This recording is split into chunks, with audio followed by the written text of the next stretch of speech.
Hi friends, welcome to CR edu point. और PTT exam 2020 को लेकर ये हमारा शिक्षण अभिरुचि से संबंधित प्रैक्टिस पेपर सेट है, जो कि दूसरा प्रैक्टिस पेपर सेट है। पहला प्रैक्टिस पेपर सेट हमने लाइव क्लास के रूप में अपलोड कर दिया है।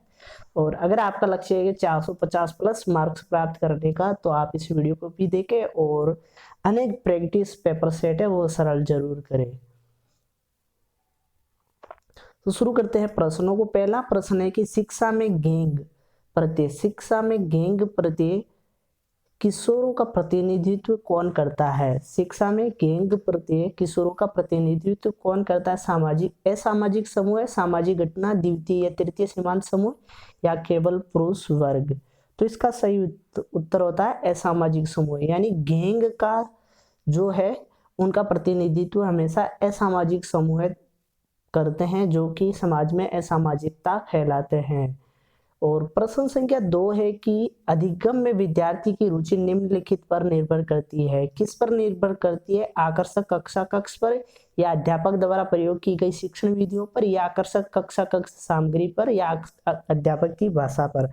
तो अधिगम में विद्यार्थी की रुचि है वो अध्यापक द्वारा प्रयोग की गई शिक्षण विधियों पर ही निर्भर करती है। अगर अध्यापक हमें सरल तरीके से पढ़ा रहा है तो अधिगम में विद्यार्थियों की रुचि बनी रहेगी। अगर उसकी पढ़ाने की विधि ही जटिल है तो विद्यार्थियों की अधिगम के प्रति रुचि नहीं रहेगी। तो इसका ऑप्शन नंबर 2 सही हो जाएगा।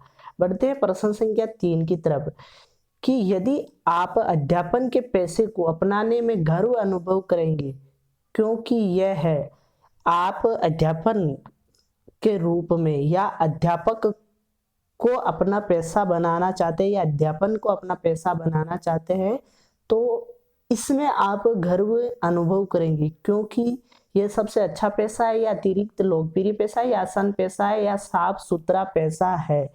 क्यों आप अध्यापन को मतलब अपना पेशा बनाना चाहते हैं। तो क्योंकि ये सबसे अच्छा पेशा है, लोकप्रिय की बजाय ये सबसे अच्छा पेशा है। यदि आप इसे सही करोगे तो आपको 3 में से 3 अंक प्राप्त होंगे। उसके बाद में बढ़ते हैं प्रश्न संख्या 4 की तरफ। चौथा प्रश्न है कि समय सारणी में विषय वितरण का क्या आधार होना चाहिए। समय सारणी टाइम टेबल में विषय वितरण का आधार है वो क्या होना चाहिए।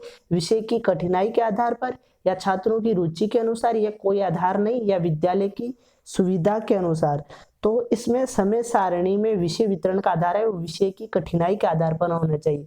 यानी जटिल विषयों को विद्यालय के प्रारंभ में ही उनको मतलब संपूर्ण जो भी जटिल विषय है उनको विद्यालय शुरू होने पर ही उनकी समय सारणी बना देनी चाहिए। जैसे कि प्रथम पीरियड है तो वो गणित का, या जो बच्चों को जटिल रखे गणित, अंग्रेजी या कोई भी सब्जेक्ट, तो उनको विद्यालय के प्रारंभिक समय में रखना चाहिए, ना कि अंतिम में छुट्टी होने के समय में ऐसे जटिल विषयों को नहीं रखना चाहिए। तो समय सारणी में विषय वितरण का आधार है विषय की कठिनाई के आधार पर होना चाहिए।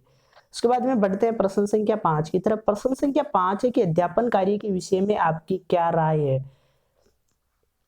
मतलब आप अध्यापन कार्य कर रहे हो तो इस अध्यापन कार्य में आपकी क्या राय है। ये हिम्मत छोड़ने वाला होता है, या चुनौतीपूर्ण होता है, या बहुत रोचक होता है, या बहुत नीरस होता है।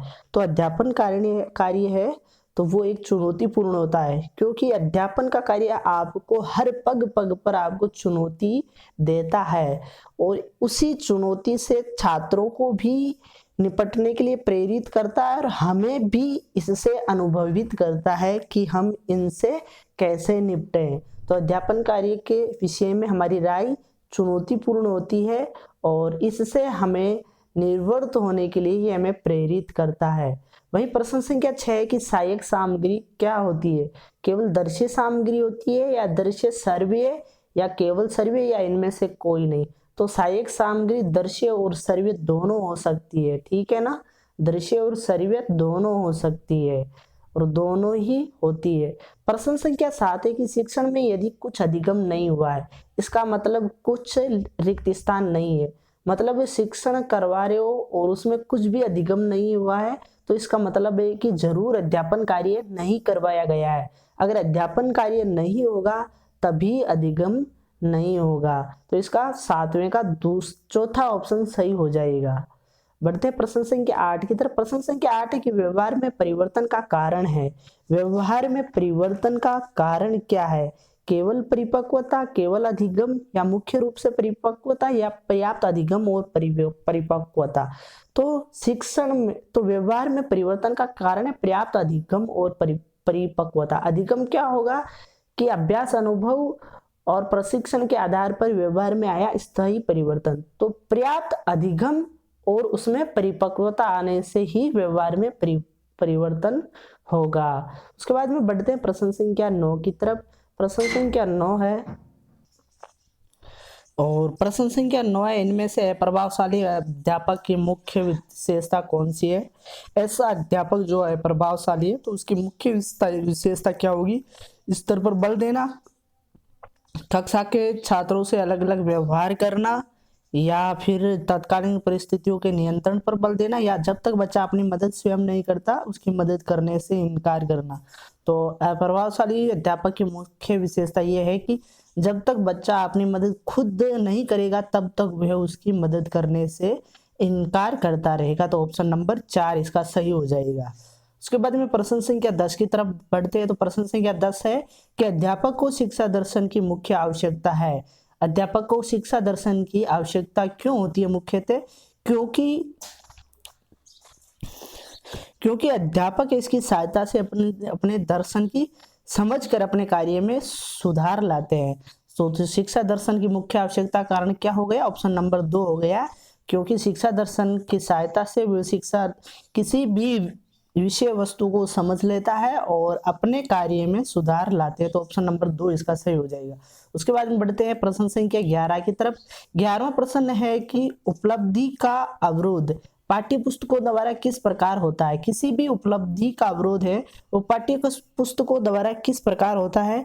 वे मानसिक सृजनता को उत्तेजित नहीं करता है। तो ऑप्शन नंबर 1 इसका सही हो जाएगा कि वे मानसिक सृजनता को उत्तेजित नहीं करता है, और वही उपलब्धि में अवरोध होता है पाठ्य पुस्तकों द्वारा।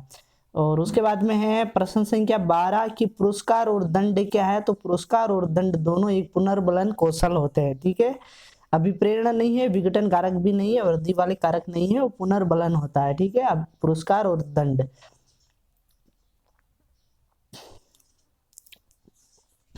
प्रश्न संख्या 13 की समुदाय के लिए शिक्षा का कौन सा उद्देश्य सबसे लाभदायक होता है? तो समुदाय के लिए शिक्षा का कौन सा उद्देश्य है वो सबसे लाभदायक होता है? तो समुदाय के लिए तो समाजीकरण ही होगा, यानी समाजीकरण, जिसमें सांस्कृतिक भी आ जाते हैं इसके अंतर्गत ही। तो सामाजिकरण ऑप्शन नंबर 1 इसका सही हो जाएगा कि समुदाय के लिए शिक्षा का समाजीकरण उद्देश्य है वो सबसे अधिक लाभदायक है। उसके बाद में बढ़ते हैं प्रश्न संख्या 14 की तरफ। 14वां प्रश्न है कि अस्पृश्यता इससे दूर हो सकती है। किससे दूर हो सकती है अस्पृश्यता? तो अस्पृश्यता है वो शिक्षा के माध्यम से दूर हो सकती है, नहीं कि कानून अभ्यर्थियों को स्पष्ट कर दे या संविधान के माध्यम से अस्पृश्यता दूर नहीं हो सकती, वो केवल शिक्षा के माध्यम से दूर हो सकती है। शिक्षा के द्वारा हम जागरूकता फैलाकर ही अस्पृश्यता को दूर कर सकते हैं। उसके बाद में प्रश्न संख्या 15 है, यदि आप बीएड में दाखिल हो जाते हैं, यदि आप बीएड में दाखिले के लिए चुने जाते हैं तो आप क्या करोगे? आप क्या करोगे? आप अध्यापन से दूसरा पेशा अपनाएंगे, या आपके दोस्त कहते हैं कि बीएड अच्छी नहीं है या किसी भी कीमत पर इसे पूरा करेंगे, या प्रत्येक व्यक्ति अध्यापक नहीं हो सकता तो आप है अध्यापक किसी भी कीमत पर इसे पूरा करेंगे। दूसरा पेशा भी हम नहीं अपना सकते क्योंकि रेगुलर होती है, बीएड अच्छी नहीं है। दोस्तों के कहने से कुछ नहीं होता, प्रत्येक व्यक्ति अध्यापक नहीं हो सकता। हाँ, हो भी सकता है, जरूरी नहीं कि प्रत्येक व्यक्ति अध्यापक नहीं हो सकता। आप भी प्राध्यापक के रूप में है अपनी बीएड करेंगे, छात्राध्यापक के रूप में, छात्राध्यापक के रूप में, तो किसी भी कीमत पर आप इसे पूरा करेंगे। उसके बाद में प्रश्न संख्या 16 कि अध्यापक पैदा होते हैं बनाए नहीं जाते, ऐसा क्यों कहा जाता है? अध्यापक पैदा होते हैं और बनाए नहीं जाते, तो क्या विद्वान होना प्रत्येक के वश की बात नहीं है, या यह अध्यापक की स्वाभाविक विशेषता होती है, या अध्यापक ढूंढने से भी मुश्किल से मिलते हैं, या फिर प्रत्येक व्यक्ति अध्यापक नहीं हो सकता। तो अध्यापक पैदा होते हैं, बनाए नहीं जाते। तो इसको है वो सटीक व्यक्ति है इस पंक्ति के लिए, वो पंक्ति नंबर 4, यानी प्रत्येक व्यक्ति अध्यापक नहीं हो सकता। ठीक है,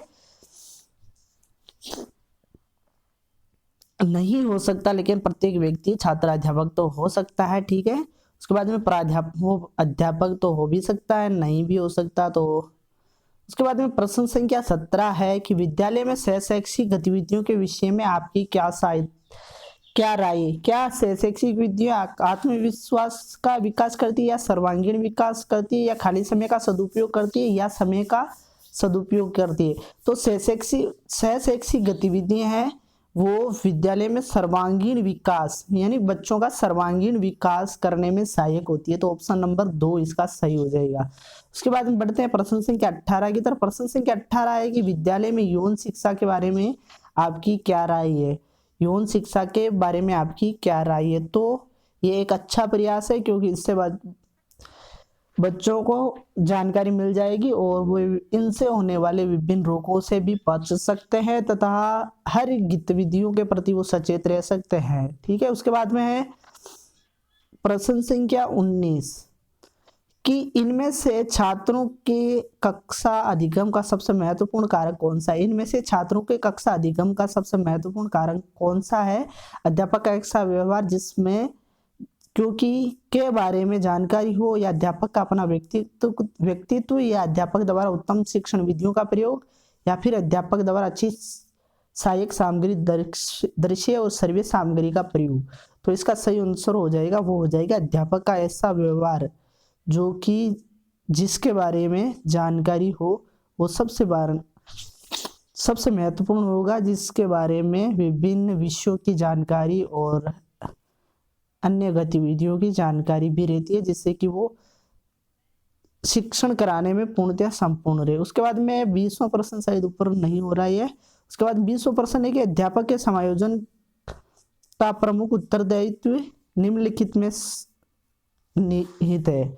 तो इस अध्यापक के समायोजन का प्रमुख उत्तरदायित्व है वो किस में निहित है? दोस्त में, अध्यापक के माता पिता में, या फिर प्राचार्य में, या स्वयं अध्यापक में?